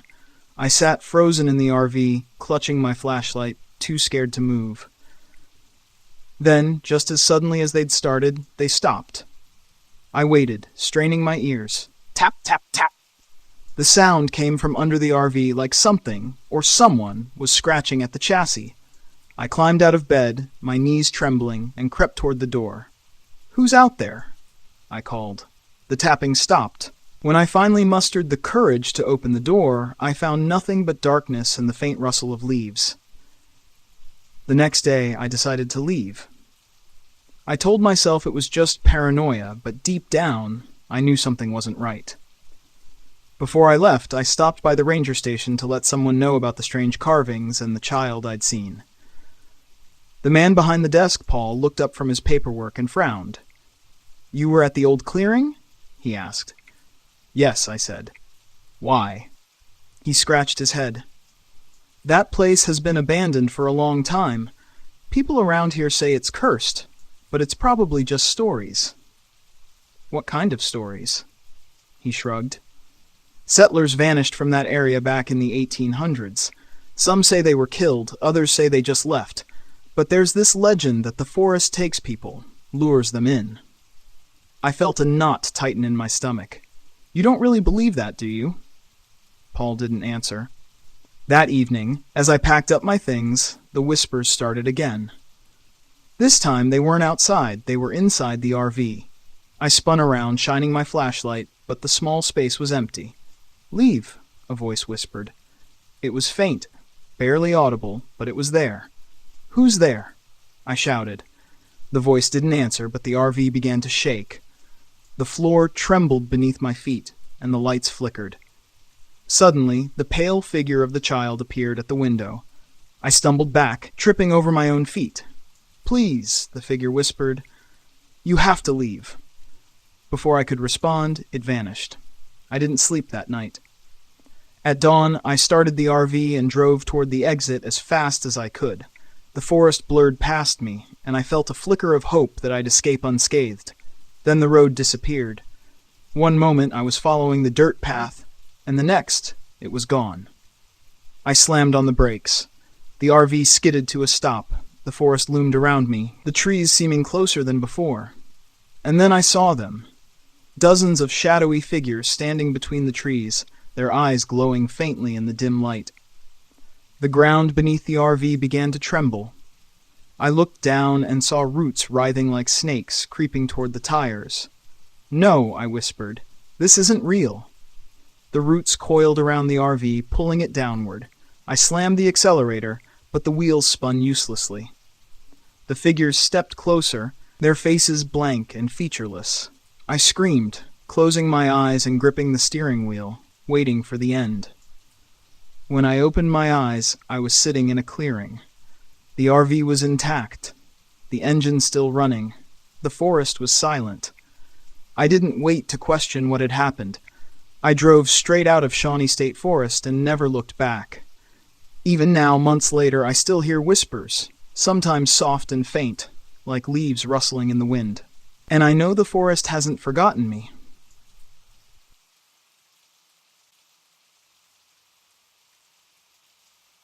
My name is Sarah Mosby, and I'm 35 years old. This happened just last autumn, when the leaves in Dolly Sod's wilderness were fiery red, and the air had the first chill of winter. I had driven my RV into the Monongahela National Forest for a week of solitude and inspiration. As a freelance travel writer, I'd made a career out of escaping the noise of the city. But this time, the silence wasn't peaceful. It was suffocating. I was there to write about the beauty of isolation, about finding yourself in the wild. What I found instead was something I still struggle to explain. Something that won't leave me alone, even now. The Dolly Sods trailhead was quiet when I arrived. The parking lot was nearly empty, except for an old pickup truck and a battered camper. I parked my RV, loaded my gear, and set out to scout the area. The air smelled of damp earth and pine, but the stillness was uncanny. There weren't any birds singing, no rustle of squirrels in the underbrush, just the crunch of my boots and the soft hum of the breeze. As I checked my map, an older man emerged from the trail. He was gruff-looking, with a weathered face and a hiking stick worn smooth by years of use. His name, I learned, was Bill. He gave me a long, assessing look before speaking. "Dolly Sods can be tricky," he said, his voice grave. "Stay on the marked trails. Don't wander off, and don't let the quiet fool you. It's not always empty out there." I laughed nervously. "Thanks for the advice, but I've done this a lot. I'll be fine." He didn't laugh. "The forest knows when you're alone," he said, then walked away without another word. I hiked out a few miles and found the perfect spot to set up camp. My RV was parked at the edge of the lot for the night, so this was just a scouting trip. The The clearing I chose was beautiful, framed by skeletal trees with red leaves fluttering like whispers. I pitched my tent, pulled out my notebook, and started jotting down ideas for my article. That's when I saw her. A girl, maybe 16, sitting on a rock near the creek. She was dressed oddly in a long skirt and a faded cardigan, her dark hair falling over her face. She didn't look up when I called out, "Hey," walking closer. "Are you okay? Are you lost?" She didn't respond. Didn't even flinch. I took a cautious step toward her, but before I could get too close, she stood and walked away, disappearing into the trees. I called after her, but it was like she hadn't heard me. That should have been my first clue to leave. By the time I got back to the RV, the sun was setting. I planned to hike out farther the next day, deeper into the wilderness, but something felt off. My GPS wasn't working. It kept flickering and losing signal. The RV's battery, which I had charged fully before leaving, was suddenly low, and the overhead lights flickered like they were protesting. I convinced myself it was just bad luck. "Gremlins in the system," I muttered, trying to brush off the creeping unease. The night was unnervingly quiet. I read for a while, but my focus kept drifting back to the forest, to Bill's warning.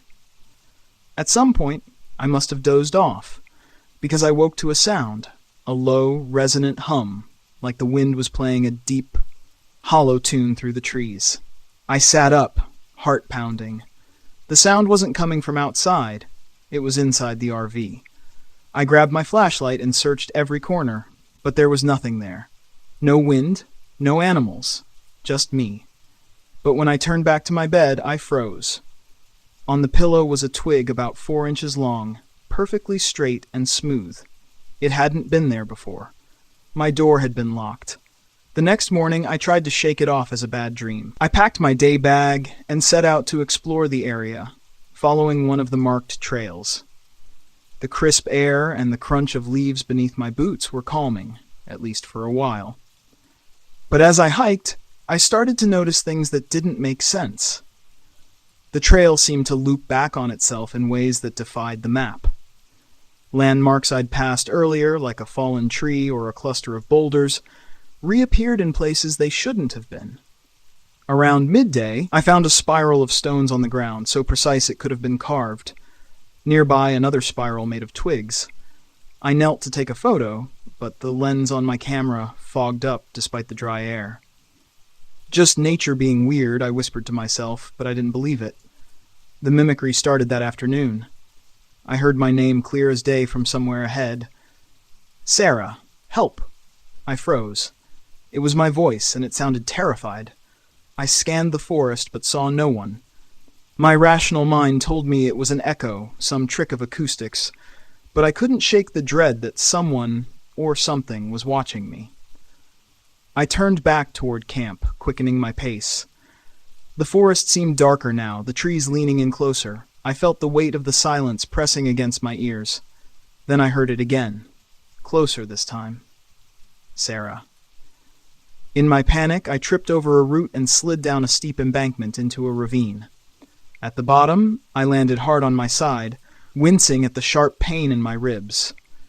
My flashlight had gone out, but enough daylight filtered through the trees to see where I was. The ravine was filled with more spirals, some made of bones. At the center was an old mirror, its frame blackened as if burned. My reflection stared back at me, distorted and grinning in a way that I wasn't leaving. I whispered, "Leave me alone." The grin in the mirror widened. My reflection raised a hand and pointed behind me. I turned slowly up, and there it was. A shadowy figure, tall and angular, with hollow pits for eyes. It didn't move, but its presence was suffocating. The air around it seemed to bend, pulling me closer. I scrambled backward, hitting the mirror. The reflection still wasn't mine. It was laughing silently, mockingly. The figure took a step forward, then another. My chest felt like it was being crushed. "You're not real," I said, though I didn't believe it. I grabbed a stone and hurled it at the mirror. The mirror shattered, and the figure vanished, but the spirals remained, and the oppressive silence pressed in harder than ever. I climbed out of the ravine, scraping my hands and knees on the rocks, and ran as fast as I could toward the RV. When I finally reached it, the battery was dead.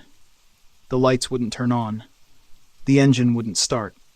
I locked the door and sat in the driver's seat, clutching my knees, waiting for dawn.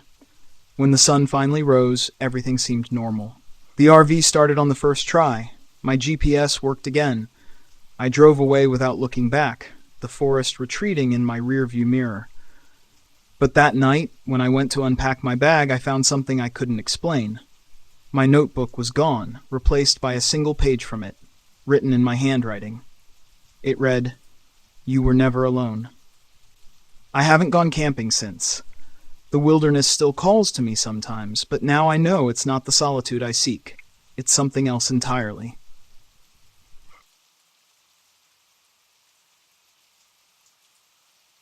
The sun had just started dipping below the horizon when we rolled into the campsite. It was me, Nathaniel Blackwood, and my buddies Leo and Carter. We decided to take the RV up to the Mark Twain National Forest for a weekend getaway. We all needed a break from the grind, and camping seemed like a good idea. Carter brought his RV, a vintage Winnebago that he'd been working on for years. It wasn't fancy, but it had a lot of character and was perfect for our little escape. "Man, this is the life," Leo said as he stretched out on a camping chair, popping open a cold beer. No cell service, no emails, just us and nature. Carter nodded, fiddling with the fire pit. "Yeah, just what the doctor ordered. Let's get this fire going and then we can start on dinner." I leaned back against the RV, taking in the scene. The air was cool and crisp, the sky painted with the colors of dusk. It felt good to be away from everything, even if just for a couple of days. We set up our chairs around the fire pit and Carter got the flames going. We settled in, cooking hot dogs and swapping stories, the fire crackling and casting a warm glow. "Hey, Nate, you remember that time in college when you tried to impress that girl by climbing the library roof?" Leo said, laughing. I chuckled, shaking my head. "Yeah, and I got stuck up there for 2 hours. Good times." The night wore on, and we fell into a comfortable silence, the kind that only good friends can share. Eventually, we decided to turn in. The RV was small but cozy, and we arranged ourselves as best we could. I took the couch, while Leo and Carter shared the makeshift beds. Sometime in the middle of the night, I woke up. It was dead silent outside, the kind of silence that feels almost oppressive. I figured I'd just grab a drink of water and try to get back to sleep. I was halfway to the small kitchenette when I heard a rustling sound outside. I paused, straining to listen. Probably just an animal, I thought. We were in the middle of a forest, after all. I grabbed my water and headed back to the couch, but the sound didn't stop. It got louder, more insistent. I glanced over at Carter, who was snoring softly, and Leo, who was out cold. I sighed and decided to check it out. I grabbed the flashlight and my jacket, stepping outside as quietly as possible. The night was pitch black, the only light coming from the sliver of the moon and my flashlight. I swept the beam around the campsite, but everything looked normal, just trees, our chairs, and the dying embers of the fire. I was about to head back in when I heard it again, a rustling sound coming from the edge of the clearing. "Hello?" I called out, feeling a little silly. "Anyone there?" No answer. Just more rustling. I walked toward the sound, the beam of my flashlight cutting through the darkness. As I got closer, I saw movement, something darting behind a tree. My heart rate picked up. This wasn't just a raccoon or a deer. This was something else. "Who's there?" I called again, more firmly this time. Still no answer. I took a few more steps, and then I saw it. A figure, hunched and shadowy, barely visible in the darkness. My breath caught in my throat. This was no animal. The figure moved fast. It dashed out from behind the tree and disappeared into the woods. I stood there, frozen, trying to make sense of what I'd just seen. It wasn't human, or at least not entirely. Too fast, too silent. I backed away slowly, my heart pounding. I turned and hurried back to the RV, locking the door behind me. I stood there for a moment trying to catch my breath. What the hell was that? I debated waking up Leo and Carter but decided against it. Maybe I was just seeing things. Maybe it was a trick of the light. The rest of the night was restless. Every little sound made me jump, but eventually exhaustion took over and I drifted off into a fitful sleep. The next morning I woke up to the smell of coffee. Carter was up, fiddling with the small coffee maker, while Leo was outside stretching and yawning. "Morning," I mumbled, rubbing my eyes. "Morning," Carter replied. "Sleep okay?" "Not really," I admitted. "Heard some weird noises last night. Thought I saw something." Carter raised an eyebrow. "Like what?" I shrugged, trying to downplay it. "Probably just an animal, but it didn't look right. Moved too fast." Leo poked his head in the door. "You guys talking about the noises last night? I heard them too. Figured it was just the wind or something." We all exchanged uneasy glances, but didn't dwell on it. We had a day of hiking planned, and we weren't going to let some weird noises ruin our trip. But the unease lingered, and as the day unfolded, it became clear that our weekend escape was anything but ordinary.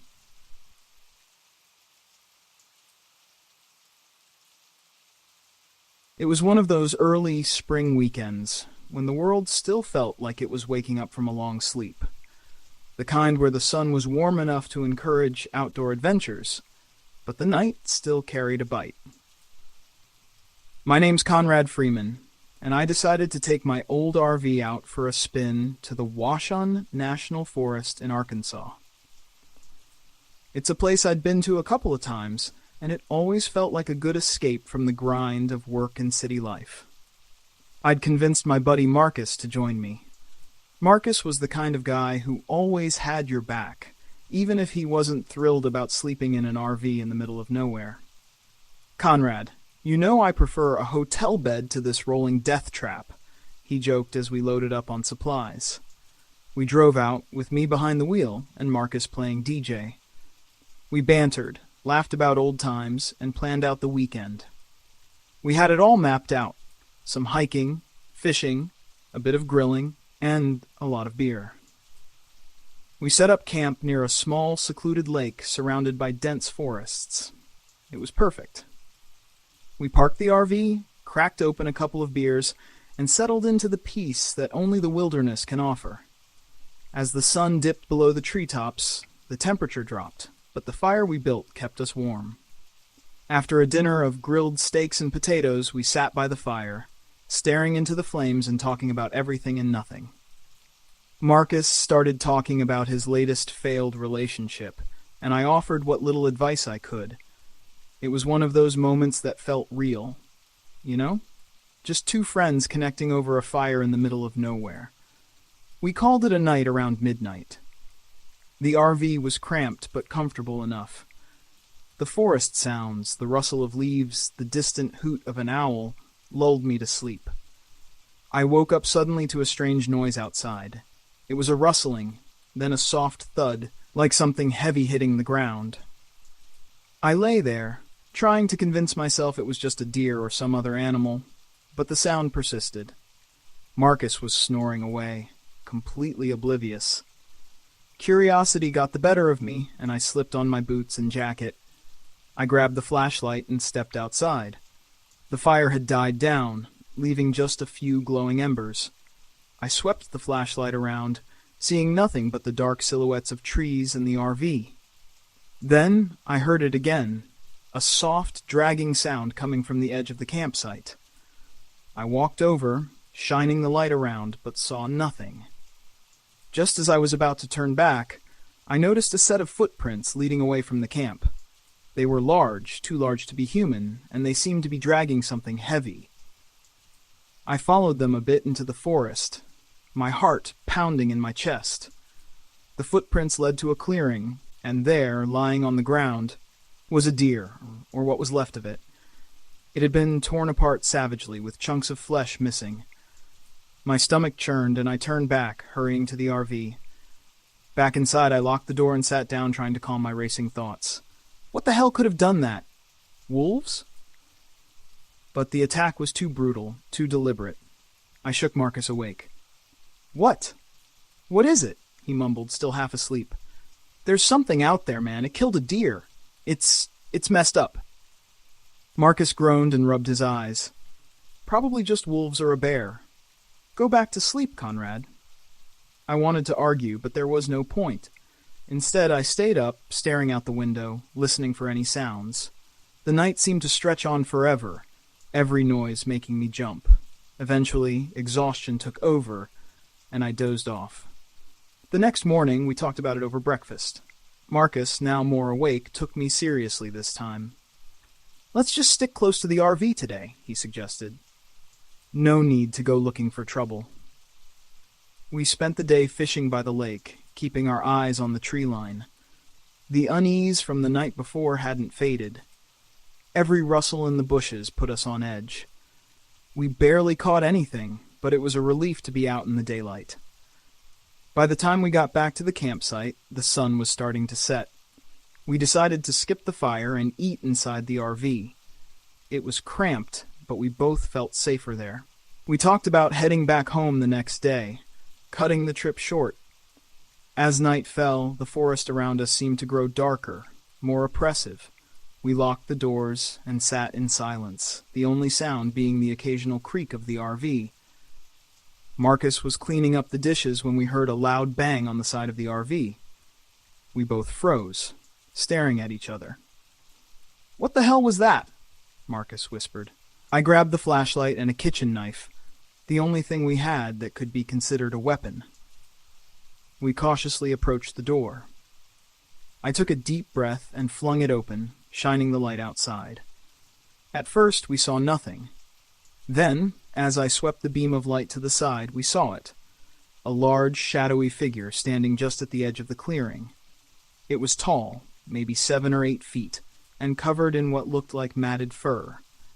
Its eyes glinted in the light, reflecting an eerie yellow glow. Marcus and I stood there, frozen. The creature didn't move, it just watched us. I felt a chill run down my spine. Not fear, but something deeper. Primal. Then it let out a sound, a deep, guttural noise that seemed to shake the ground beneath our feet. "Get inside," I shouted, slamming the door shut and locking it. We backed away, our breaths coming in quick, panicked gasps. "What the hell was that?" Marcus asked, his voice trembling. "I don't know, but we need to get out of here," I replied. We scrambled to gather our things, but the creature began to bang on the RV again, harder this time. The whole vehicle shook with the force. We were trapped. "Call for help," Marcus yelled. I grabbed my phone, but there was no signal. We were too deep in the forest. The banging stopped, and for a moment there was silence. Then the creature let out another sound, a mix between a howl and a roar. It was like nothing I'd ever heard before, and it made my blood run cold. We huddled in the center of the RV, the knife clutched tightly in my hand. The creature circled the RV, scratching at the sides, testing the windows. It felt like hours passed. Then the scratching stopped. We waited, listening. The silence was deafening. Then, without warning, the creature slammed into the side of the RV, tipping it slightly. We screamed, trying to brace ourselves. It slammed again, and this time the RV tipped over, crashing onto its side. We were thrown around, and I hit my head, everything going fuzzy for a moment. When I came to, I saw Marcus lying next to me, blood trickling down his forehead. I shook him, and he groaned, but he was alive. The creature was still outside, circling. I could hear its heavy breathing, the soft thud of its footsteps. "We have to get out," I said, looking around for an escape. The door was jammed from the fall, but I spotted a small window at the back that was still intact. "Marcus, we need to go out through the window," I said, my voice shaky but determined. He nodded, wincing as he moved. We crawled to the window and managed to open it. I helped Marcus through first, then followed. The creature was still on the other side of the RV, and we took the chance to run. We bolted into the forest, branches whipping at our faces, the ground uneven beneath our feet. I could hear the creature behind us, crashing through the underbrush. It was fast, but we had a head start. We ran blindly, our only thought to get as far away as possible. We stumbled into a small ravine and hid among the rocks, trying to catch our breath.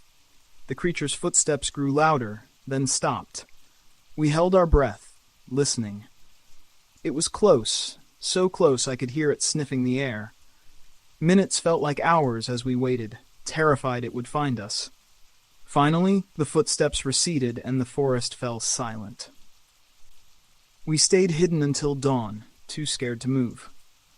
When the first light of morning broke through the trees, we cautiously made our way back to the campsite. The RV was destroyed, tipped on its side with deep gouges in the metal. We didn't waste any time. We grabbed what we could carry and started hiking back to the main road. It took us most of the day, but we eventually made it and flagged down a passing car. We told the authorities what happened, but they didn't believe us. They said it was probably a bear, maybe wolves, but we knew better. We left out the parts that would make us sound crazy, but the fear in our eyes must have convinced them to at least investigate. Marcus and I never went camping again. We stuck to city life, where the only creatures we had to worry about were human. Every now and then I think about that night and wonder what it was we saw.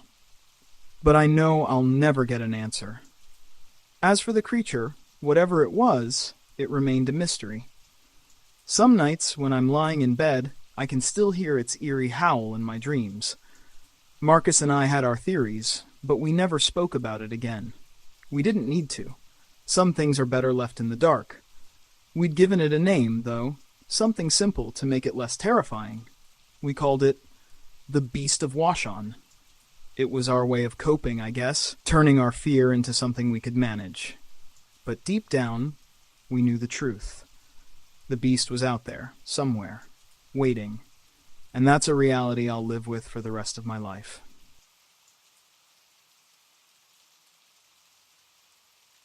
The sun was setting as we rolled into the campground. An eerie, forgotten stretch of wilderness. The kind of place you only find when you make a wrong turn and decide to just go with it. My buddy Vernon Asash and I had planned this trip for weeks, desperate for a break from the suffocating grind of our 9-to-5 lives. We both worked in finance. Stress was practically a second skin. An RV trip deep into the forests of West Virginia seemed like the perfect escape. We parked our rented RV near the edge of the forest, just beside a quiet, gurgling stream. It looked like something out of a postcard, a serene slice of nature, the type of peace you only imagine when you've spent too long in the chaos of city life.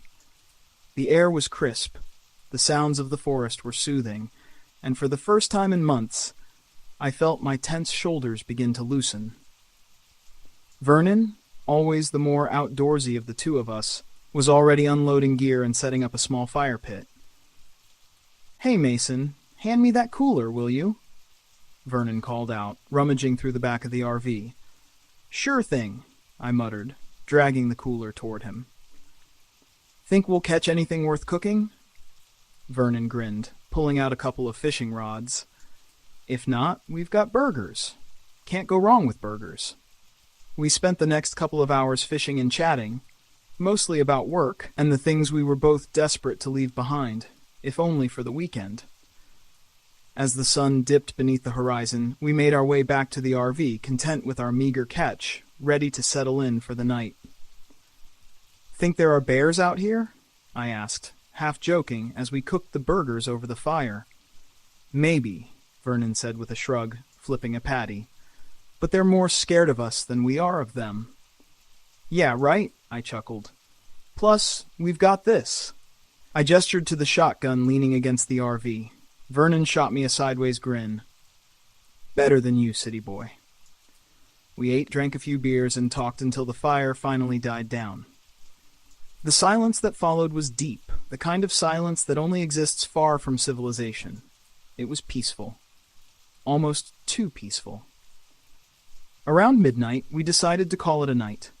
We retreated into the RV, the warmth of our makeshift home a stark contrast to the biting cold outside. I had just begun to drift into sleep when I heard something. A rustling. At first, I thought it was Vernon, maybe moving around in the RV, but a glance told me he was still snoring away. I strained to listen. There it was again, an odd, heavy rustling, like something big moving through the underbrush. I shook Vernon awake. "Vern, wake up! I think there's something outside." He groaned, rubbing his eyes. "Probably just a raccoon or something." "No," I whispered, my voice tight. "This sounds bigger." We grabbed our flashlights and stepped out cautiously. The forest was unnervingly silent, the kind of silence that makes your skin crawl. We swept the area with our beams, but saw nothing. "See nothing," Vernon muttered, turning to go back inside. "You're just jumpy." But then we heard it, a low, guttural growl coming from the trees. We froze. Something was out there. Something huge. The sound of heavy footsteps reached our ears. Slow, deliberate. My heart pounded in my chest, my breath catching in my throat. "Let's get inside," Vernon whispered, his voice barely audible. We backed up toward the RV, eyes locked on the tree line, not daring to look away. Just as we reached the door, a shape emerged from the shadows. It was tall, too tall, hunched over, its limbs jerking unnaturally. The thing moved as if it weren't quite human, its eyes catching the light from our flashlights, glowing an unnatural red. "What the hell is that?" I gasped, my voice barely a breath. Vernon didn't answer. He was fumbling for the shotgun, but his hands were shaking too badly to get a good grip. The creature stepped forward, its eyes locked on us. Vernon finally managed to get the shotgun raised, pointing it at the thing. "Get back!" he shouted, his voice cracking. The creature didn't flinch. Instead, it let out a sound, a mix between a hiss and a growl, that made my blood run cold. In an instant, it lunged. Vernon fired, but the shot went wide. The creature swatted the gun from his hands like it was a toy. I grabbed a nearby rock and threw it. The creature didn't even acknowledge it. It was on Vernon in a flash, its claws raking into him with savage force. His scream, God, that scream, still echoes in my mind, a sound of pure, raw terror. I grabbed a branch and swung at the creature, desperate to save my friend. But it was like hitting a wall of stone. The creature barely even seemed to notice. It turned its head slowly, its eyes locking on me with a terrifying intelligence. I ran. It wasn't bravery. It was pure, unthinking survival instinct. I bolted into the woods, not daring to look back, the sound of Vernon's screams tearing through the night. I ran for what felt like hours, stumbling through the forest until I found a small clearing. My breath came in ragged gasps, my body trembling from the fear and adrenaline. I could still hear the creature, its footsteps, its growls, but it wasn't following me. It had what it wanted. When I finally stumbled back to the RV, the first light of dawn was breaking. The campsite was a mess. The ground was torn up, blood soaked the earth, and Vernon was gone. There was no sign of the creature, but the damage, the carnage, it was undeniable. I called the police, my hands shaking uncontrollably as I dialed. They arrived quickly but found nothing. No trace of Vernon. No trace of the creature. Just blood. Just destruction. They took my statement, but I could see it in their eyes. My story didn't make sense to them. Who would believe me? Weeks passed. No sign of Vernon. No answers. His family was devastated, and I was left with nothing but guilt. Guilt that gnawed at me, that I couldn't escape. I kept replaying that night, over and over, wondering what I could have done differently. The police eventually closed the case, ruling it an animal attack. But I knew better. That thing, whatever it wasn't just some animal. It was something darker, something ancient. I moved back to the city, tried to forget, tried to live. But every night I could still hear it, Vernon's screams, those glowing eyes. I started researching local legends, folklore, anything that might explain what I saw. I found stories, old ones, about a creature called the Wendigo, something that hunted humans. It fit the description. But it didn't bring me comfort. I stopped going camping. Hell, I stopped going anywhere near the woods. The peace I once found there was forever tainted by that night. Sometimes late at night I think I hear it again. The rustling, the heavy footsteps, the low hiss. I know it's just my mind playing tricks, but it doesn't make it any easier. I keep a shotgun by my bed now. Not that it did Vernon any good, but it's a small comfort. A reminder that I'm not entirely helpless. I still don't know what that creature was, or why it chose us. Maybe it was just bad luck, being in the wrong place at the wrong time. Or maybe it's something far more sinister. Something that's been hunting humans for centuries. Whatever it is, I hope I never see it again. And I hope no one else has to go through what we did. If you ever find yourself deep in the woods, far from civilization, be careful. There are things out there, things that don't belong in our world. And if you hear something rustling in the bushes at night, don't go looking for it. Some mysteries are better left unsolved.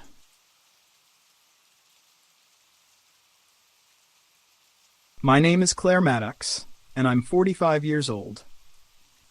What happened to me in the fall of 2023 is something I'll never forget. A story I never wanted to tell, but must now share. It began with a solo photography trip to Waton National Forest in Oklahoma, a place known for its remote beauty, its silence, and the rumors of the endangered red-cockaded woodpecker being spotted in its heart. As a seasoned wildlife photographer, I was determined to capture that elusive bird on camera. But there was something more driving me, something I could never fully admit, even to myself. 2 years had passed since my husband's death, and every day since had felt like I was drowning. I needed this trip. I needed to prove I could survive on my own again. So I drove my RV down the mist-shrouded Tala Scenic Drive. The trees were alive with colors, vivid golds, deep crimsons, and fiery oranges. The scene was breathtaking, too perfect to be anything but a prelude to horror. I parked at a quiet pull-off, hidden in the dense woods, far from civilization. The air was thick with silence, punctuated only by the occasional bird call, and I set up camp, promising myself a week of solitude, a week of healing, a week of rediscovery. The first day was calm enough. I hiked the trails, scouted for good shots, set up trail cameras, but the woods, there was something off about them. The stillness was unnatural, oppressive even. I kept telling myself it was just nerves, that after so long without being in nature, I was simply out of practice. But the sensation of being watched, it never left. That night, while reviewing the photos, I saw something strange, something that made my stomach twist. In one shot, there was a grove of trees I'd passed earlier, and in the shadows between them stood a figure, a small, human-shaped silhouette. A child. My breath caught in my throat. But why would a child be out here alone, miles from civilization? I told myself it was nothing, just a trick of the light. I went to bed, but sleep never came easy. The next day, my trail cameras had all mysteriously drained their batteries, brand new batteries, charged to full capacity before I left. My GPS, always reliable, malfunctioned and showed me walking in circles. Anger and frustration gnawed at me as I trudged back to camp, hoping it was just some technical glitch. But deep down I knew something wasn't right. As the sun set that evening, the air grew heavy, and an eerie silence enveloped the forest. The kind of silence that presses against your skull, making every breath seem too loud. Then, faintly, from the wind, I heard it. A soft, muffled sound like someone crying. I stepped out of the RV, my heart hammering in my chest. "Hello?" I called into the night. The crying stopped, but no one answered. The woods stood still, a cold shadow hanging over them. I felt the hairs on my neck rise as I scanned the trees with my flashlight, but there was nothing. That night I was jolted awake by a sound that nearly stopped my heart, a high-pitched, childlike laugh right outside my RV. It echoed in the stillness, circling around the RV, fading in and out like something, or someone, was running laps around me. I grabbed the flashlight, shining it through the window, but all I saw were shadows shifting in the dark. The laughter lingered, mocking, taunting. Morning came, but with it I found muddy handprints smeared across the RV door, small, too small, like the hands of a child. I froze, the blood draining from my face. By the third day, I was on the edge. I wanted to leave, but something, stubbornness, fear, or something darker, kept me rooted to that place. The forest was too beautiful to abandon. That afternoon, I encountered a park ranger, an older man with a face carved by time and weather. He studied me with cold, calculating eyes, his gaze sharp and wary. "You camping alone out here?" he asked, his voice more accusatory than curious. "Yes," I said, trying to sound confident. "I'm a wildlife photographer." He didn't smile. "You should stick to the main trails. Don't wander too deep." "Why not?" I asked, my voice shaking slightly. He hesitated, his expression darkening. "There are stories about these woods. Locals call them the forest children, spirits of kids who got lost, abandoned. They say they linger, looking for company. If you follow them, you don't come back." I laughed, but it sounded hollow. "It's just a story." The ranger didn't laugh. "Sometimes stories have roots in truth. Be careful." That night, the forest came alive. Whispers filled the air, soft, indistinct murmurs as though a dozen voices were speaking just out of reach. I lay in bed, clutching my flashlight, too terrified to sleep.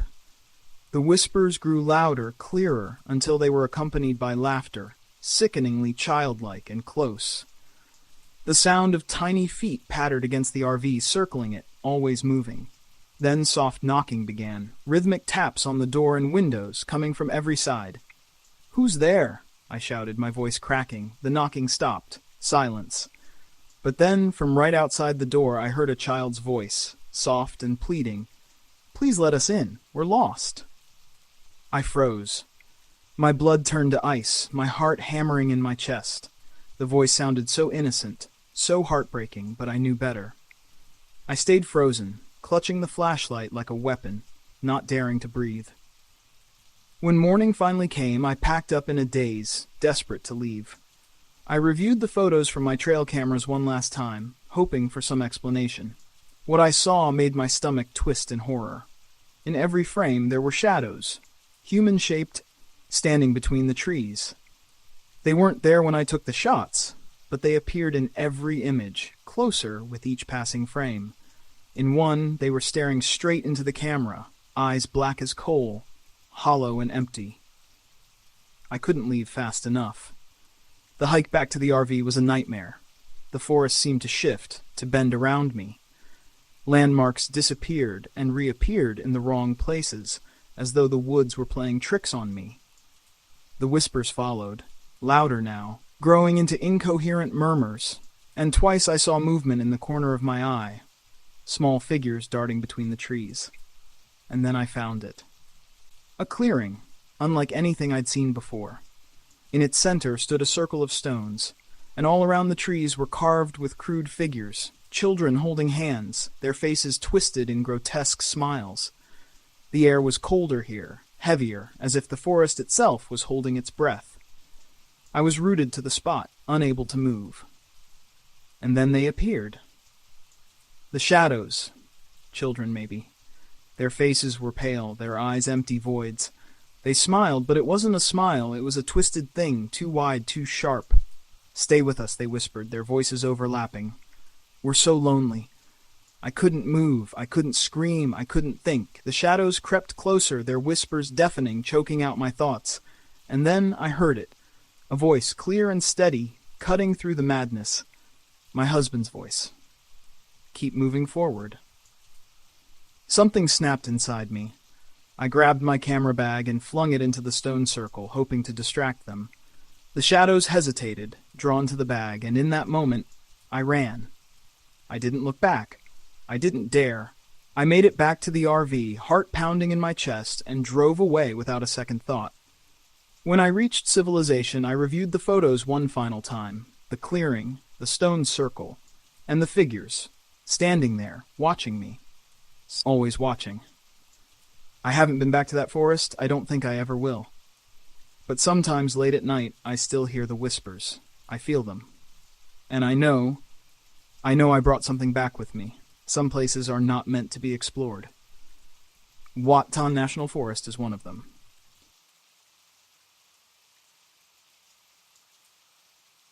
We were all set for a weekend escape into the wilderness, eager to leave behind the noise and chaos of the city. I had the RV prepped, cleaned, stocked with food, and filled with gas. My buddies Jonah Wright and Rick Stanton were equally excited. For weeks we'd been talking about this trip. Just three old friends getting back to nature, cracking a few cold ones by the fire, and forgetting about the world for a while. Nothing too wild, just a chance to unwind. We hit the road early Friday morning, just before dawn, eager to beat the weekend traffic. The air was cool, the kind of chill that makes the day feel fresh and alive. We joked about how we were getting too old for these trips, though none of us really believed it. We took turns driving, laughing, reminiscing about old times, and before we knew it, we had reached the turnoff for the campground. This wasn't a popular spot. No guidebooks, no fancy marketing. It was the kind of place you find out about through whispers, by word of mouth. A secluded haven, tucked away in the heart of the woods. The trees were tall and dense, the lake shimmering in the early light. It was perfect. We set up quickly. Jonah got the fire going while Rick and I sorted through the gear. The campground was eerily empty. Just us, no other campers. It was a rare luxury. We spent the afternoon fishing, talking about the past, and by nightfall, we were gathered around the fire, grilling burgers and cracking open beers. The sky was clear, the stars burning bright, and the only sound was the steady crackle of the fire and the occasional rustle from the underbrush. Rick, ever the joker, began telling ghost stories, his voice low and mysterious. Jonah rolled his eyes and I laughed, but the mood shifted. The firelight flickered and danced, casting long, unsettling shadows. Eventually, the stories died down, replaced by the hum of night insects and the crackling fire. The calm of the woods settled in around us, and we finally turned in around midnight, tired but content. But then I woke to a sound, a strange, scraping noise. I lay there for a moment, disoriented, not sure where I was. The noise came again, closer this time, scraping against metal, slow and deliberate. My heart began to race. I figured it was just a raccoon or some small animal, so I grabbed my flashlight and stepped outside. The night air was cold and still. The woods were silent except for the distant rustle of leaves. I couldn't shake the feeling that something was off. I scanned the trees, the flashlight beam cutting through the dark, but everything seemed normal. Still, something lingered in the air, thick and oppressive. I shrugged it off and went back inside, trying to dismiss the nagging feeling in my gut. The next morning, Jonah mentioned hearing something strange during the night, too. Rick just laughed, chalking it up to the ghost stories getting to us. We didn't think much of it and went about our day, hiking along a nearby trail and enjoying the solitude. But that night, things took a turn. We were sitting by the fire again when we heard it, a rustling from the bushes. Louder this time. Rick, always the brave one, grabbed a stick and poked around the undergrowth, expecting to scare off a raccoon or deer. But nothing emerged. The noise stopped and we laughed it off, but a strange unease settled over us. Later, as we lay in our sleeping bags trying to get some rest, it came again. That scraping sound. Closer, louder, almost as if something or someone was circling us. My stomach knotted and I nudged Jonah and Rick awake. We listened, wide-eyed, as the sound circled the RV, deliberate and slow. Something was out there. I grabbed my flashlight and my hunting knife. Jonah picked up a tire iron, and Rick found a heavy branch. We stepped outside, flashlights slicing through the dark. The sound stopped abruptly. There was only silence. Then, from the corner of my eye, I saw it. Something moved. Too quick, too unnatural to be an animal. We froze, breath caught in our throats. Jonah muttered that it was too big for a raccoon. And then, a loud crash. The RV rocked violently, as if something had slammed into it. We whipped around, adrenaline surging, but there was nothing there. just the deep, unnatural scratches along the side of the RV, too high up to be made by any animal.